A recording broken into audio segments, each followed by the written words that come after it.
என் ஐயா பொன்னையா என உருகி ஓயாமல் கோஷம் போடு.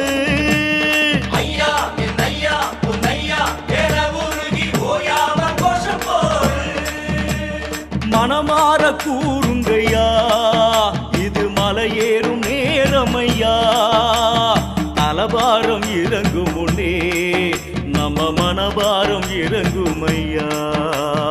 ஐயப்பான பாடு பொன்னையன தேடு பரவச வழிபாட்டிலே.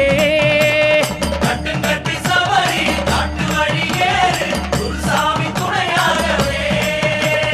ஐயா என் ஐயா பொன்னையா என உருகி ஓயாமல் கோஷம் போடு.